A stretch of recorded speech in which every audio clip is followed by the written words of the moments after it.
Olá, tudo bem? Aqui é Rodrigues Martins e hoje estamos aqui para gravar nosso podcast e também um vídeo aqui para o nosso canal Direito e Análise e para o nosso podcast Café de Direito com os Martins. Hoje nós vamos falar de uma publicação que nós fizemos aqui no nosso blog Direito e Análise, onde nós tratamos aqui dos avanços do controle social digital e suas repercussões legais. Nós fizemos aí uma pesquisa há alguns dias, né? Fizemos um levantamento e nós achamos 5 matérias interessantes, né, do que está acontecendo. E aí fizemos uma compilação dessas matérias, colocamos os links delas aqui, estão todos no nosso blog. Então, para quem tiver interesse aí em acompanhar, em fazer uma leitura, né, basta acessar nosso blog para ver esses assuntos, tá? E o que vai tratar essa matéria, né? Então, novas tecnologias de controle social, né? Então, tecnologias digitais que estão sendo criadas e que visam regular, né, o espaço público, né, o espaço social, o espaço de convivência humana, com a adoção de formas de controle, né, de fiscalização, vigilância, né, e até com aparatos que possam, eventualmente, no futuro próximo, estar aí fazendo papel de policiamento até ostensivo. Pois bem.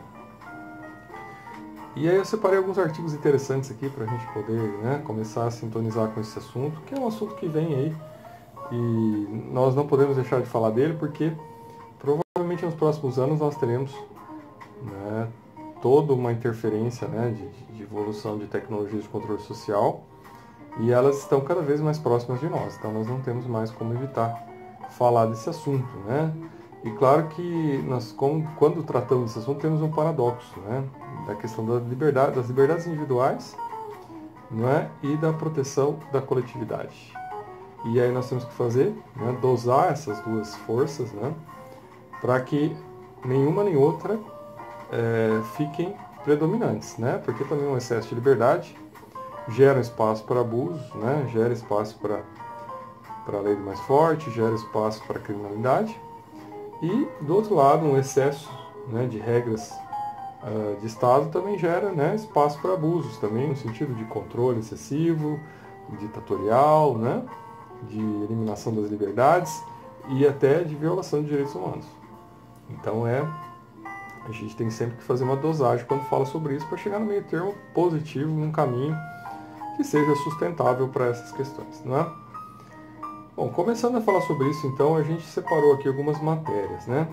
A primeira delas aqui que eu trouxe é sobre o que está acontecendo agora na China em relação ao coronavírus, né? Então, eles estão utilizando várias tecnologias para poder fazer um controle, né, maior das ocorrências. Então, essas tecnologias, elas organizam a distribuição de alimentos, elas organizam a quarentena, elas, né, permite a fiscalização das pessoas nas ruas, né, a verificação da temperatura das pessoas, verificação, né, dos procedimentos das pessoas, a higienização dos ambientes sem a necessidade de contar com funcionários públicos ali para fazer esse trabalho, né? Então essas tecnologias são bem-vindas, né? Elas têm um lado positivo. Agora essa matéria que nós vimos aqui foi uma matéria publicada na BBC, né, por Patrick Jacquard.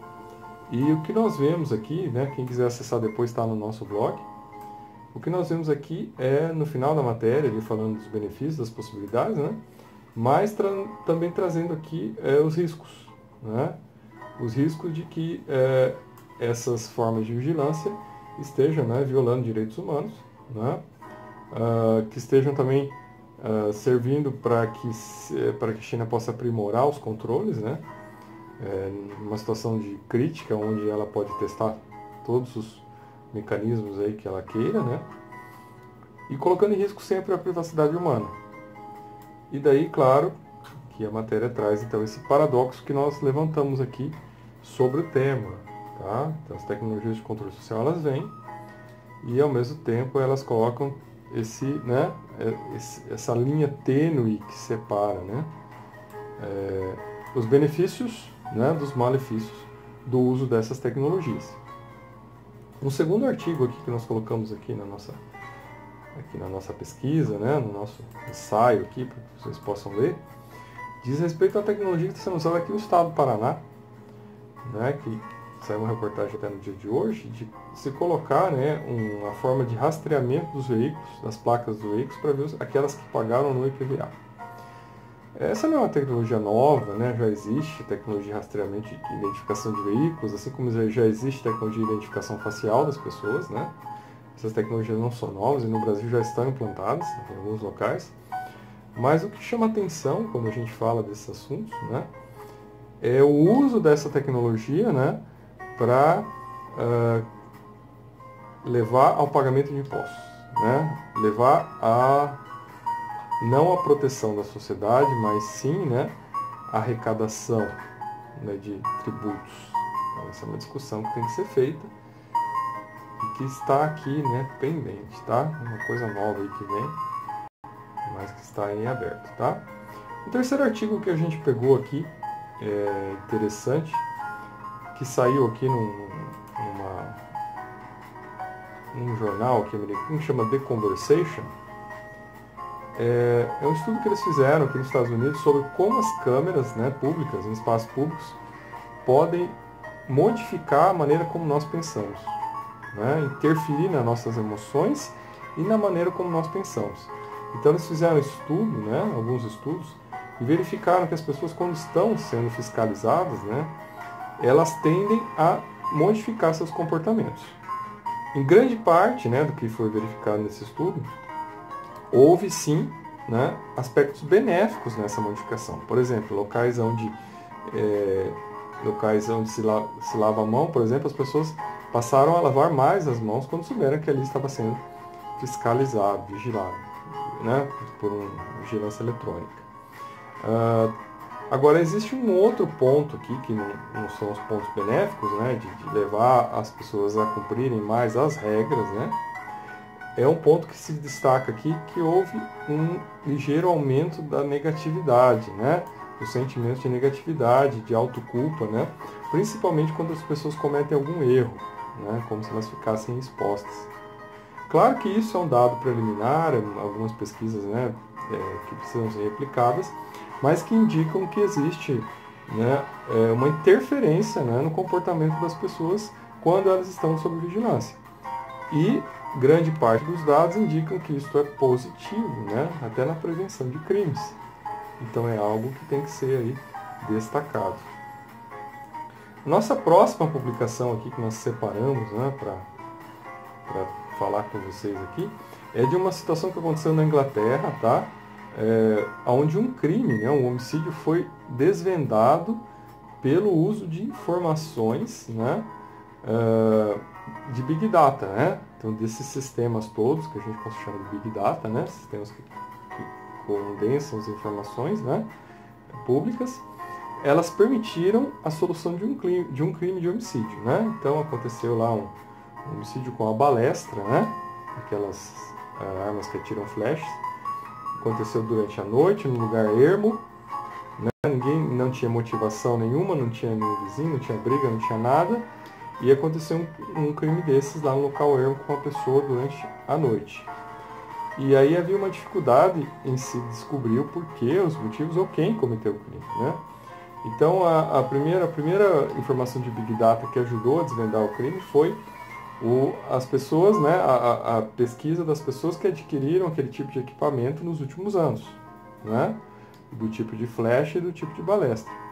Então já se foi possível chegar a um rol limitado de pessoas. Porém, esse dado não era ainda suficiente para se atribuir responsabilidades, né, atribuir a autoria desse crime.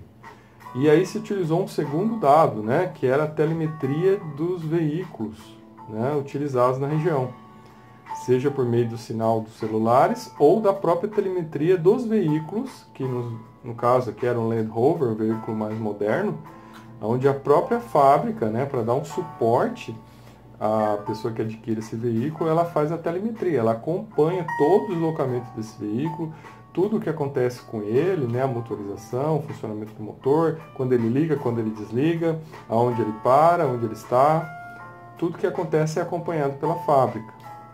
E aí esses dados foram que permitiram localizar, então, dentre aqueles que tinham comprado balestras, aquele que estava no veículo, que se dirigiu a esse local no dia do homicídio, né, que lá parou à noite, no horário do homicídio, e depois de lá foi embora, né, no horário depois do homicídio. Então se verificou e assim se conseguiu chegar à autoria do crime.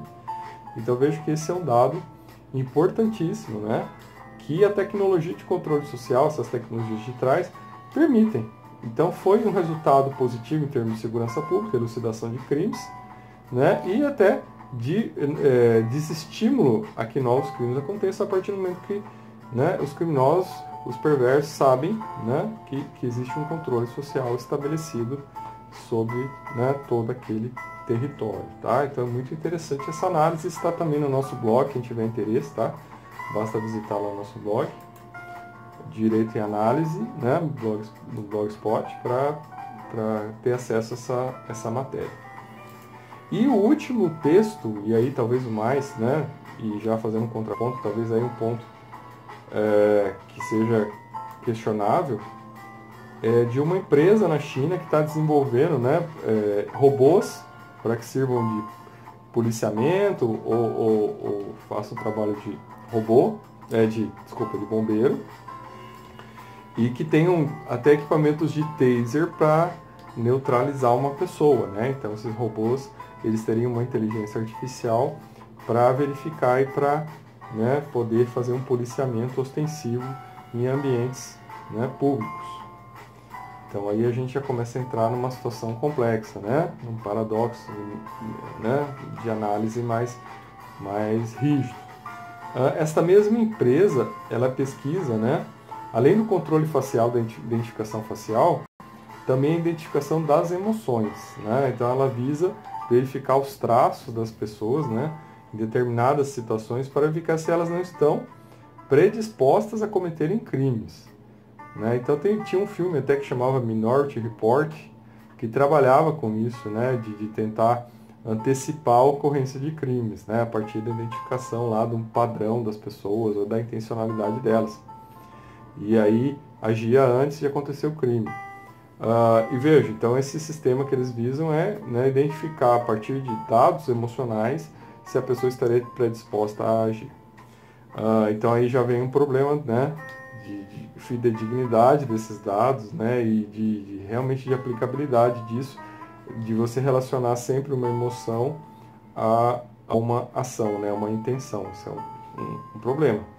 E daí que esta mesma empresa, né, em último nível, está a pesquisar, né, formas de você conseguir ler o pensamento das pessoas, né, através de elétrons capazes de captar o pensamento das pessoas, né? Então aí seria realmente um nível complexo, né, de atuação do Estado, porque você estaria invadindo a privacidade máxima da pessoa, né, que são os seus pensamentos. Já que pensamentos não necessariamente se convertem em ações, né? Então, o fato de pensar em algo, o fato, né, de trabalhar mentalmente algo que não é adequado na vida social, não necessariamente significa que aquilo vai se tornar em realidade. E daí o problema grande, maior desse tipo de tecnologia que pode sim, ao ser aplicado, invadir, né, a privacidade humana e criar, né, uma forma de controle social realmente disruptiva. Então esses são os aspectos que eu queria colocar.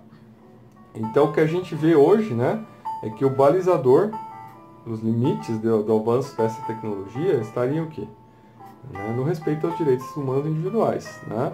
Na privacidade, na inviolabilidade, né, do domicílio, da vida, da intimidade da pessoa, né, dos seus pensamentos até. E esses seriam os limites que a gente poderia traçar, né, nesta análise aqui sobre esses avanços das tecnologias de controle digital, né, controle social digital, que estão em curso e que não vão parar de acontecer, né? Cada vez mais a gente vai ver isso e cada vez mais a gente vai ter que discutir os limites de aplicação dessas tecnologias. Então, esse era o nosso bate-papo de hoje, né, gravado aqui no nosso podcast em Café Direito, né, e também gravado no nosso canal Direito em Análise no YouTube, para que todos possam aí ter acesso, né, e participar com a gente desses estudos, né, que no fundo, na verdade, eles todos pertencem, né, à base daquilo que a gente está focando agora, que é a ideia da sociedade harmônica confucionista, né, da construção de uma sociedade harmônica. Algo que está muito latente na China, né, está muito presente, né, em todo o processo disruptivo que está sendo feito na China hoje em dia. Agora, cabe a nós, no mundo ocidental, aqui no outro polo, né, tentar balizar isso, né, criar aí uns contrapesos para que isso seja, né, adequado a direitos humanos, né, que os limites da aplicação das técnicas de controle social sejam adequados. Por hoje era isso, meus amigos, muito obrigado.